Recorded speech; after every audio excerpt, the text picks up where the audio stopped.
Bueno, ¿cuáles son tus funciones como director de formación de la Asociación de Proyecto Hombre? Bueno, nosotros en Proyecto Hombre hace 2 años planteamos un proyecto de centro de formación. Tradicionalmente hemos tenido una escuela de formación, sobre todo para formar a terapeutas que trabajan en el centro de Proyecto Hombre, pero hace 2 años desarrollamos un proyecto de investigación, estudios, difusión, proyectos internacionales. Entonces mi función es coordinar todo ese tipo de actividades, tanto la parte más relacionada con la investigación y con los estudios, como por ejemplo el informe 2012 y el observatorio Proyecto Hombre sobre el perfil de drogodependientes, como la de coordinar los cursos de formación, tanto la de formación interna que hacemos seguimos manteniendo la formación para los profesionales del Proyecto Hombre, como formación al exterior que realizamos para otro tipo de entidades, Cruz Roja o FREMAP o la Guardia Civil, Hermanos Hospitalarias. Nosotros intentamos formar a otras personas también en intervención y en evaluación y análisis del fenómeno social de la drogodependencia y de la adicción en general, no solo de la drogodependencia. Todas esas son mis funciones. ¿Qué adicciones tratan además de la drogodependencia?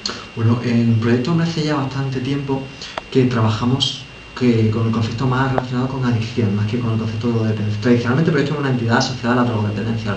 Apareció como respuesta al fenómeno de la drogodependencia, de la epidemia de la heroína en los 80. Pero ya desde el año 99-2000 desarrollamos una estrategia de evaluación de programas, de prevención de adicciones y de desarrollo de nuevas estrategias de abordaje. Y ahí empezamos a trabajar ya sobre fenómenos comportamentales, sobre todo nuevas tecnologías. Ya en su momento empezamos a trabajar sobre problemas con teléfonos móviles, compras compulsivas, tarjetas de crédito, juego patológico. Hay diseñados programas específicos para personas jugadoras y últimamente estamos trabajando en la combinación de diferentes factores y elementos dentro del fenómeno adictivo. Nos encontramos con personas que puedan tener un problema con una o más de una sustancia, pero que también suelen tener problemas comportamentales. Por ejemplo, tienen desórdenes comportamentales y se les refleja en el uso de las nuevas tecnologías, acceso a internet, juego online, foros, chats. El problema no son las herramientas, el problema no es internet ni son las redes sociales. El problema realmente está en cómo las personas utilizan de una forma compulsiva, al igual que utilizan de forma compulsiva las sustancias, determinadas herramientas. Es una mezcla de las dos cosas, ¿no? Tanto de las herramientas como de las sustancias. Claro, nosotros cada vez trabajamos más en un enfoque multifactorial. Hace ya tiempo que dejamos de entender las adicciones como un fenómeno únicamente sociosanitario o como un fenómeno únicamente psicoterapéutico. Cada vez trabajamos más en un enfoque multifactorial. Entonces intentamos integrar los diferentes elementos. Hay aspectos personales, hay aspectos familiares, hay aspectos dentro de los personales, hay aspectos más relacionados con aspectos biológicos y otros con aspectos mucho más de desarrollo personal, familiares, y dentro de los familiares hay aspectos más relacionados con emociones y otros más relacionados con contexto social. Hay aspectos relacionados con la convivencia social, microsocial, amigos, trabajo, pareja. Hay otros aspectos más relacionados con contexto macrosocial. Vivimos en España hay una visión determinada sobre ciertas sustancias o sobre cierto comportamiento adictivo y a su vez hay más o menos permisividad sobre otro tipo de comportamiento adictivo. Intentamos integrar todos esos elementos en el análisis y en la planificación de los programas, en el desarrollo de los programas. ¿Has hablado de las familias? ¿También las tratáis? Claro, nosotros intervenimos con las familias. Además intervenimos con las familias en dos aspectos. Primero, porque al trabajar sobre contexto, no trabajar únicamente sobre la persona, intentamos un poco corregir las causas y las consecuencias que ha podido tener en el contexto el fenómeno adictivo. No es que la familia sea la responsable del fenómeno adictivo, cada persona es responsable de su propio trastorno, de problemas y demás, pero sí es cierto de que si hay algún tipo de mal funcionamiento previo y es necesario un reajuste, y sobre todo seguro si hay consecuencias, tenemos que intentar abordarlo. Pero también para las familias intentamos desarrollar espacios en los que los propios miembros de la familia puedan explicar cómo les ha afectado y cómo les ha repercutido el problema adictivo. O sea, no solo como coterapeuta o manejador de contingencia, sino también decir, a mí el problema adictivo de mi hijo, mi marido, mi hermano me ha afectado, mi padre, cada vez me ha afectado de esta manera. Y entonces intentamos que las personas puedan un poquito quitarse ese lastre de encima. No es que le demos la respuesta ni que hagamos terapia con ellos, pero sí que intentamos ofrecerles por lo menos un cierto refugio para que entiendan, para que acepten, integren y entiendan, y sobre todo se movilicen y se activen para solucionar el problema, para ser parte del problema, parte de la solución, en vez de parte del problema. Y bueno, en estos momentos, ¿cuál es vuestra principal causa de adicción? Pues precisamente los datos los tenemos del informe del año 2012. Ahora mismo el principal fenómeno adictivo en España, solo o relacionado con el consumo de otras sustancias, es el alcohol. Ha subido el número de atendidos de alcohol y se sitúan en aproximadamente entre 1 de cada 3 y 1 de cada 4, dependiendo del centro. Lo que sí nos encontramos con una diferencia muy grande con respecto a los históricos consumidores de alcohol. Hay un grupo de consumidores de alcohol que se pueden definir como alcohólicos, que son más tradicionales, consumo intensivo, cantidades muy tóxicas y demás, pero cada vez nos encontramos con un grupo que consumen alcohol y otras drogas. Entonces tenemos que mirar a ver si ese grupo son personas que por la crisis económica han dejado de consumir otro tipo de sustancias y han pasado a consumir más alcohol, que es más barato y más accesible, o si realmente es que la combinación de alcohol y droga va a ser una constante a partir de ahora en el perfil del atendido, por la permisividad que hay sobre el uso de alcohol combinado con ciertas drogas, como puede ser cannabis, como puede ser cocaína, como puede ser benzodiazepina, que no están tan demonizadas como puede estar la heroína. A partir de ahí, es el grupo principal. Ahí en ese grupo es donde hay más mujeres también. Sobre todo las mujeres consumen mucho más alcohol y benzodiazepina. La combinación de alcohol y benzodiazepina. Hay como 4 veces más mujeres que consumen alcohol y benzodiazepina que hombres que consumen alcohol y benzodiazepina. ¿Y sabéis la razón un poco? Sí, las mujeres históricamente consumen más drogas legales que los hombres. Los varones suelen consumir muchas más drogas ilegales.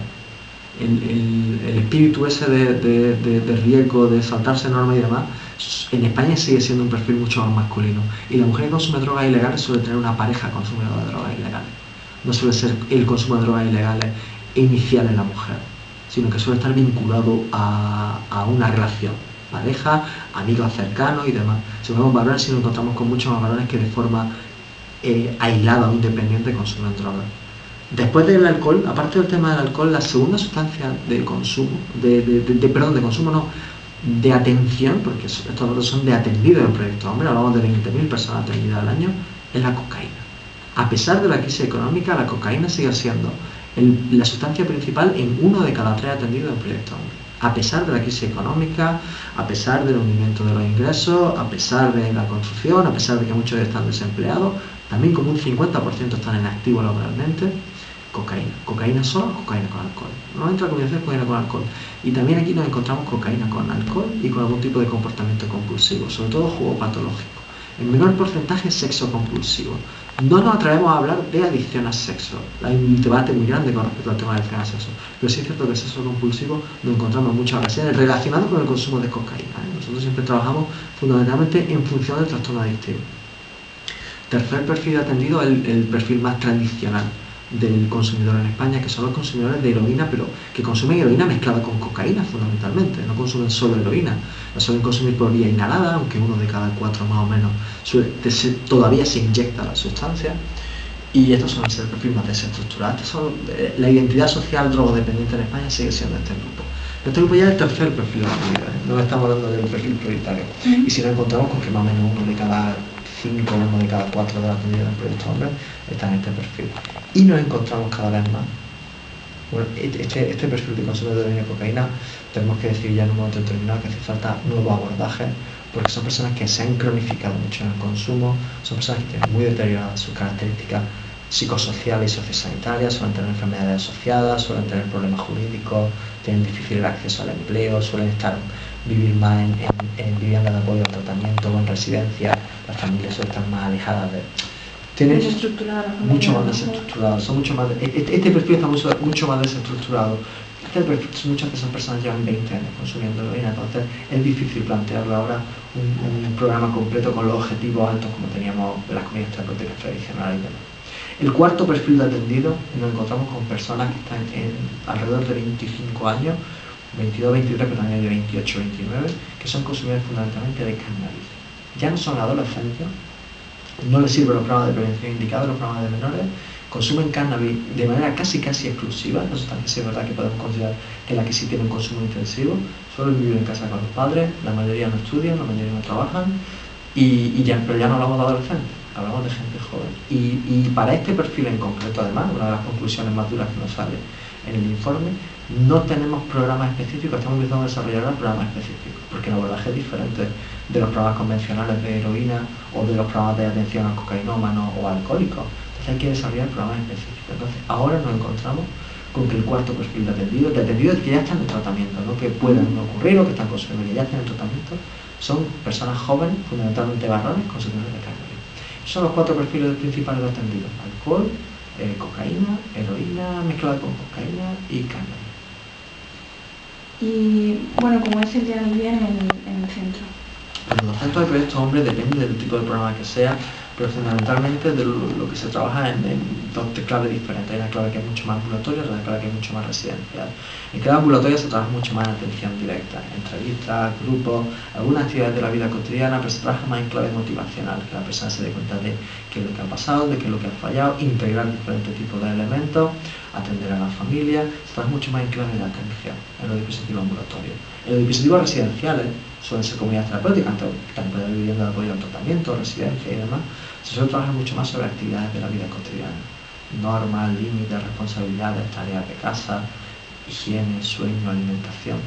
Se trata de intentar adecuar el día a día para la realidad de cada persona. Los centros de Proyecto Hombre y los programas de Proyecto Hombre están basados en la autonomía personal. O sea, en mayor o menor medida se pretende potenciar la autonomía personal, lo que significa que las personas deben tener una vida aparte del Proyecto Hombre. El Proyecto Hombre es un servicio que les atiende, pero no es el centro de su vida. Se trata de que las personas entiendan que hay muchas actividades que tienen que llevar a cabo dentro de su vida y nosotros intentamos ayudarles a integrarlas todas. Pero hay un punto que cada vez más complejo, porque hay personas que tienen muy cronificado el consumo, en el que las personas tienen que alejarse del Proyecto Hombre. Entonces, para eso se va a desarrollar al principio estilos de vida propios, para después que las personas lo mantengan, incluyendo también, por supuesto, dentro de los programas, prevención de recaída y preparación para el riesgo que pueda existir al salir a la vida. Suele haber muchas recaídas. El porcentaje de recaída, o sea, el problema de la recaída no está tanto en que una persona con un problema de drogodependencia tenga una recaída, cosa que es relativamente normal, como el momento en el que ocurre. Nosotros intentamos trabajar en clave de prevención de recaída dentro de los programas. Aceptamos que puede haber algún tipo de error, algún tipo de problema, pero siempre cuando haya una cierta supervisión, cuando haya posibilidad de preparar. A veces la recaída, aunque esto es un fenómeno muy controvertido, pero las recaídas pueden ser necesarias durante el proceso para retomar aspectos que hay que trabajar. Hay ciertos aspectos de miedos complejos, traumas, inseguridades, vergüenza, historias del pasado que una persona no ha sido capaz de superar, enfrentarse a ellas o resolver. Para que luego a largo plazo no vuelva, ¿no? Claro, de lo que se trata es de que si tiene que ocurrir, que ocurra cuando tú puedas supervisarlo, cuando tú puedas ayudar, cuando tú puedas orientar hacia una solución. Porque el objetivo no es tanto el que la persona no consuma, como que la persona sepa resolver los motivos y las consecuencias que tiene el consumo para él. La perspectiva ha cambiado mucho en los últimos años. Históricamente se ha trabajado en una especie de contraposición, programas libres de drogas, programas de reducción del daño. Ahora ese debate se ha diluido mucho, porque lo que se trata no es tanto de que los programas sean libres de drogas, porque hay personas que pueden consumir, y si se necesita farmacología, se le aporta la farmacología, o programas de reducción del daño, porque te puede adecuar los objetivos a la cuestión de cada persona. Si una persona puede llegar hasta aquí, llega hasta aquí; si una persona puede llegar hasta aquí, tienes que ayudarlo a llegar hasta aquí. Pero de lo que se trata es de ir orientando para que lo que tenga que ocurrir se vaya resolviendo. Individualiza mucho más los procesos de las personas y trabaja mucho más con todo este tipo de componentes. Entonces el componente recaída, el componente consumo puntual, componente recaída completa, incluso en hábitos de la vida cotidiana o en conflictos familiares y demás, hay que trabajarlo desde dentro de los programas. Debemos estar preparados para trabajarlo dentro del programa. Entonces en ese sentido no nos preocupa tanto el porcentaje de recaídas como el que se puedan resolver esas recaídas. ¿Y los recortes afectan de alguna manera? Muchísimo. Afecta muchísimo porque afecta en dos sentidos. Uno es en el cierre de dispositivos, que ha sido una cosa muy triste que ha ocurrido en España. Pero no solo a Proyecto Hombre, ojo, que por desgracia los cierres de dispositivos han ocurrido a muchos centros y a muchas entidades. Pero además también tenemos que recortar en recursos humanos. Los equipos están mucho más limitados que hace 4 o 5 años. Y eso repercute directamente en la atención a la persona. No es que no se atienda, ojo. Claro, cuando hablamos de estadística dices, se atienden a no sé cuántos miles de personas. Sí, es verdad. Pero con un poquito de exigencia que solemos tener las personas que trabajamos. Yo he trabajado 12 años en centro, ahora estoy en formación y demás, pero he trabajado 12 años en centro, he tenido la suerte de dirigir tratamiento ambulatorio y comunidad terapéutica, trabajar también con menores. Sé que se podía dar una atención muy buena y sé que la atención que podemos dar ahora es menos buena. No es que sea mala porque intentamos ser muy buenos profesionales, pero nos faltan recursos. O lo limitan mucho más. Es que el problema que hay ya no solo que se limite mucho más, es que los recursos humanos, materiales, recursos en innovación, recursos en difusión, recursos en creatividad, se ven repercutidos con este tipo de recortes. Y cuando fallan, al final técnicamente estamos ya capacitados, pero termina repitiendo los mismos esquemas por economía de recursos. Y no te adapta, y no solo no te adapta, sino no adecua esos recursos a las nuevas realidades. Para crear un programa de cannabis, por ejemplo, ahora necesitamos tiempo para diseñar e implementar programas buenos y nuevos. Ese tiempo hoy día en los centros no existe. Los centros tienen tal vorágine de atenciones que no pueden detenerse a crear el programa que necesitan las personas que consumen cannabis en su centro. Tienen que recurrir a los programas convencionales y tradicionales que han estado utilizando. Y eso hoy día es un error, porque ya sabemos que eso es un error. Porque eso es lo que nos condena a ir como 4, 5, 10 años por detrás de los fenómenos adictivos que vengan. No sabemos qué va a ocurrir ahora. Sabemos que cada semana aparece una sustancia o dos sustancias nuevas, 70 y tantas al año me parece que son, según el Observatorio Europeo.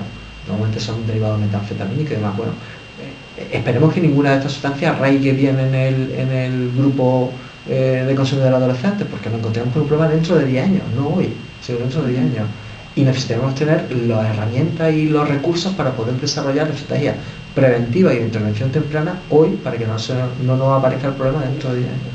Entonces, esa es la parte en la que más repercuten los recortes, además de los cierres de los centros, de las limitaciones de atención, pero sobre todo el no poder hacer innovación, no poder hacer difusión, no poder utilizar la creatividad para desarrollar nuevos programas, le perjudica a las personas que hoy día están en riesgo. Porque ¿qué tanto por ciento de financiación aporta la financiación pública? Esto depende de cada comunidad autónoma. Hay que tener en cuenta que las competencias en drogodependencia y adicciones están transferidas a las comunidades autónomas. La recomendación siempre es el que sea un tercio público, un tercio privado, un tercio por patrocinio, exactamente, este tipo de historias. Pero depende, hay comunidades autónomas donde la posibilidad de acceso a dinero público es mucho más alto, y hay las comunidades donde, por ejemplo, los concursos públicos pues están muy limitados, muy reducidos. La recomendación es esa. Evidentemente, si tú tienes un baremo hecho y no consigues cubrir ni siquiera ese 33%, pues puedes encontrarte con que tienes un problema de financiación. Sobre todo, que más que de financiación, puedes tener un problema de liquidez, puedes tener un problema de que cuando tengas ingresos, no es cuando tú necesitas esos ingresos, sino que necesitas esos ingresos hoy para pagar los sueldos de hoy, y las instalaciones de hoy, y las casas de hoy. Igual puedes recibir ese dinero dentro de 3, 4, 5 meses. O sea, tener un problema de liquidez, no solo de financiación.